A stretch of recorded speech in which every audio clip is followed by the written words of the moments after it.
fait rayonner la foi sur le continent numérique. Ensemble, recueillons plus de 200 000 $ en 2012.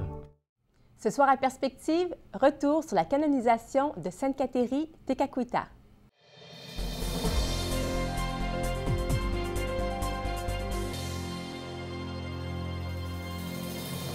Bonsoir à tous, bienvenue à Perspective. Ce fut un grand jour hier pour toute l'Église puisque le pape a canonisé 7 nouveaux saints, dont la première sainte amérindienne nord-américaine, Cathérie Tekakwitha.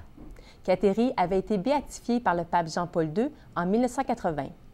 Le rite de canonisation a eu lieu à la place Saint-Pierre où près de 100 000 personnes étaient présentes, dont les évêques participant au synode, de nombreux Canadiens, Américains, membres des Premières Nations et bien sûr, le jeune miraculé de Sainte Cathérie, accompagné des membres de sa famille. Jake Fick-Bonner a été guéri alors qu'il était atteint de la bactérie mangeuse de chair. Écoutons-le dans cet entretien réalisé par Catholic News Service. Cathérie truly did intercede. I wouldn't be here without her.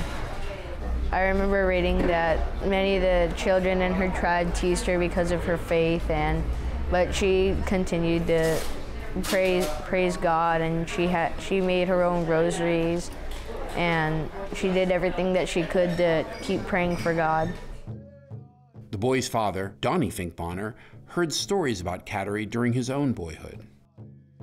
You know, when my mom told us this story, I think it was something that you have pride over. You know, somebody that was, 300 and some years before, her story's still being told. And I think it's come full circle now, you know, with the Jake's miracle. And, you know, we're here in Rome looking at, history and all the things that this place, being so special and all the things that are here. En canonisant Cathérie Tekakwitha, le pape a prié pour le renouveau de la foi dans les Premières Nations et dans toute l'Amérique du Nord.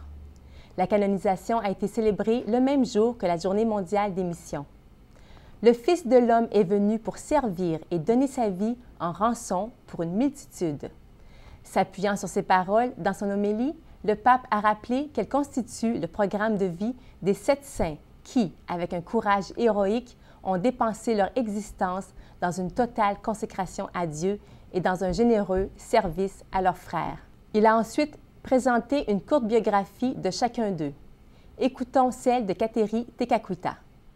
Cathérie nous impressionne par l'action de la grâce dans sa vie, en l'absence de soutien extérieur, et par son courage dans sa vocation si particulière dans sa culture. En elle, foi et culture s'enrichissent mutuellement.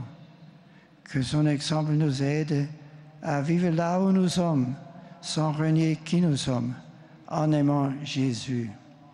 Sainte Cathérie, protectrice du Canada et première sainte amérindienne, nous découvrons le renouveau de la foi dans les Premières Nations et dans toute l'Amérique du Nord.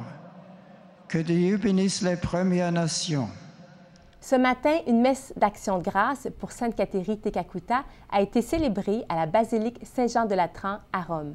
La messe a été présidée par Monseigneur Richard Smith, archevêque d'Edmonton et président de la Conférence des évêques catholiques du Canada, et concélébrée par l'évêque Lionel Gendron et l'évêque auxiliaire Louis Dicker de Saint-Jean-de-Longueuil, diocèse où est enterrée Sainte Cathérie Tekakwitha.